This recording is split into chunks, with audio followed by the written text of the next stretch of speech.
ನಾನು ಶಂಕರ, ಬೆತ್ತನಗೆರೆ ಶಂಕರ ಅಲಿಯಾಸ್ ಅಕ್ಷಯ್.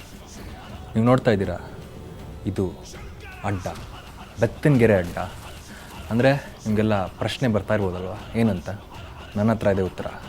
ಇದೇ ಶುಕ್ರವಾರ 30ನೇ ತಾರೀಕು ನಾವು ಮತ್ತು ನಮ್ಮ ಚಿತ್ರತಂಡ, ಬೆತ್ತನಗೆರೆ ಚಿತ್ರತಂಡ ನಿಮ್ಮ ಮುಂದೆ ಬರ್ತಾಯಿದ್ದೀವಿ. ಅದೇ ಈ ಬೆತ್ತನಗೆರೆ ಅಡ್ಡ.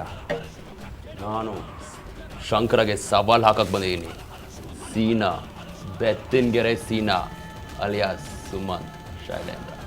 ನಾವು ಕೂಡ ಬೆತ್ತನಗೆರೆರಾಗಿ ಹುಟ್ಟಿ ಸೀನಾ ಸಿಂಗ್ರಿಗೆ ಅಣ್ಣ ತಮ್ಮದಿರಾಗಿ ಹುಟ್ಟಿ ಬೆತ್ತನಗೆರೆ ಸಿನಿಮಾನ ತೆರೆ ಮೇಲೆ ತರೋದಕ್ಕೆ ತುಂಬಾ ಕಷ್ಟ ಬಿದ್ದು, ಕಾಂಟ್ರವರ್ಸಿ, ಕ್ಯೂರಿಯಾಸಿಟಿ, ಎಲ್ಲ ಕೂಡ ಇಟ್ಕೊಂಡು ಈ ಸಿನಿಮಾ ಮಾಡಬೇಕು ಅಂತ ತುಂಬಾ ಒಂದು ತಲೆ ಕೆಡಿಸ್ಕೊಂಡು ಓಡಾಡ್ತಾ ಇರ್ಬೇಕಾದ್ರೆ ತುಂಬ ಒಂದು ದೊಡ್ಡ ಮಟ್ಟಕ್ಕೆ ಒಂದು ಸಿನಿಮಾ ಮಾಡಿ ಈ ಸಿನಿಮಾನ ಇದೇ 30ನೇ ತಾರೀಕು ತೆರೆ ಮೇಲೆ ಬರ್ತಾ ಇದೆ.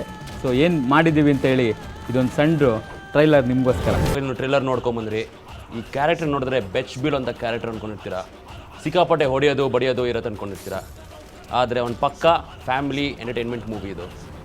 Real life story, real incident ತೊಗೊಂಡು ಪಕ್ಕ ರಿಯಲ್ ಲೈಫಲ್ಲಿ ಹೇಗಿರುತ್ತೆ ಹಾಗೆ ಶೂಟ್ ಮಾಡಿದ್ದೀವಿ. ನೀವೆಲ್ಲ ಪಿಕ್ಚರಲ್ಲಿ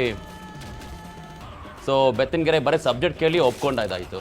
ಡೈರೆಕ್ಟ್ರು ನನಗೆ ಮೋಹನ್ ಗೌಡ್ರವರು ದಿಲ್ವಾಲ ಆದ ತಕ್ಷಣ ಬಂದು ಸ್ಟೋರಿ ಹೇಳಿದರು, ಇಷ್ಟ ಆಯಿತು, ಒಪ್ಕೊಂಡೆ. ಆಮೇಲೆ ಬೆತ್ತನಗೆರೆ ಅಂತ ಹೇಳಿದರು. ಬೆತ್ತನಗೆರೆ ಅಂದರೆ ನನಗೇನು ಗೊತ್ತಿರಲಿಲ್ಲ. ಆಮೇಲೆ ಬೇರೆಯವ್ರನ್ನ ಹೋಗಿ ಕೇಳಿದೆ ಏನು ಬೆತ್ತನಗೆರೆ ಅಂತ. ಆಮೇಲೆ ಗೊತ್ತಾಯಿತು ಬೆತ್ತನಗೆರೆ ಸಬ್ಜೆಕ್ಟ್ ಅಂದರೆ ಏನು, ಎತ್ತ, ಸೀನಾ ಶಂಕರ ಯಾರು, ಏನು ಮಾಡಿದರು, ಇವೆಲ್ಲ ಮರ್ಡ್ರ್ ಏನಕ್ಕೆ ಮಾಡಿದರು, ಹೇಗೆ ಮಾಡಿದರು, ಯಾವ ಥರ ಮಾಡಿದ್ರು, ಯಾಕೆ ಇಷ್ಟೊಂದು ದೊಡ್ಡದಾಗಿ ಬೆಳೆದ್ರು, ಇಡೀ ಕರ್ನಾಟಕ ಶೇಕ್ ಮಾಡೋದಂತರ ಸೀನಾ ಶಂಕರ ಅವರ ಕ್ಯಾರೆಕ್ಟರ್ಸು ತುಂಬ ಇಂಪ್ರೆಸ್ ಆಯಿತು. ಹಾಗಾಗಿ ಈ ಸಬ್ಜೆಕ್ಟ್ನ ಒಪ್ಕೊಂಡು ತುಂಬಾ ಖುಷಿ ಆಯಿತು ಈ ಶೂಟಿಂಗ್ ಮಾಡಬೇಕಂದ್ರೆ. ನನಗೆ ಈ ಸಿನಿಮಾ ಮಾಡೋಕ್ಕೆ ಮುಖ್ಯ ಕಾರಣ ಈ ಕತೆ, ಪ್ಲಸ್ ಈ ಕತೆಗಿರುವಂಥ ಒಂದು ಟೈಟಲ್ ಬೆತ್ತನಗೆರೆ. ಎಷ್ಟು ಇಂಪಾರ್ಟೆಂಟ್ ಅಂತ ಅಂದರೆ ಈ ಸಿನಿಮಾಗೆ ಟೈಟಲ್ ಫುಲ್ ರಾ ಆಗಿದೆ. ಸ್ಟೋರಿ ಕೂಡ ಅದೇ ರೀತಿ ಫುಲ್ ರಾ ಆಗಿದೆ. ನನಗೆ ಬೇಕಾಗಿದ್ದಂಥ ಒಂದು ಪಾತ್ರ ಕತೆ ಹೇಳಿದಾಗ ಈ ಥರ ಒಂದು ಸಬ್ಜೆಕ್ಟ್ ಮಾಡ್ತಾಯಿದ್ದೀನಿ, ಹೇಗಿದೆ ಸ್ಟೋರಿ ಕೇಳಿ ನೋಡಿ ಒಂದು ಸತಿ ಅಂತ ಕೇಳಿದೆ. ಭಾಳ ಇಂಪ್ರೆಸಿವ್ ಆಗಿತ್ತು. 2 ಕ್ಯಾರೆಕ್ಟ್ರಲ್ಲಿ ನನಗೆ ಫಸ್ಟ್ ಇಷ್ಟ ಆಗಿದ್ದು ಶಂಕರ ಅನ್ನೋ ಕ್ಯಾರೆಕ್ಟ್ರು. ಯಾಕಂದರೆ Shankar is short and sweet, ಅಂದರೆ ಮಾತಾಡೋಲ್ಲ ಜಾಸ್ತಿ, ಏನಿದ್ರು ಒಡಿ ಬಡಿ.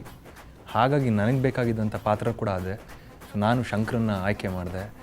ಒಟ್ಟಾರೆ ಸಿನಿಮಾ ಮಾಡೋಷ್ಟರಲ್ಲಿ ಒಂದು ಒಳ್ಳೆ ಎಕ್ಸ್ಪೀರಿಯನ್ಸ್ ಆಯಿತು. ನಾನೇನು ಅಂದ್ಕೊಂಡಿದ್ದೀನಿ ಅದನ್ನು ತೆರೆ ಮೇಲೆ ತರೋಕ್ಕೆ ಡೈರೆಕ್ಟ್ರು ಬಹಳನೇ ಶ್ರಮ ಪಟ್ಟಿದ್ದಾರೆ. ಹಾಗೆ ಬಂದಿದೆ.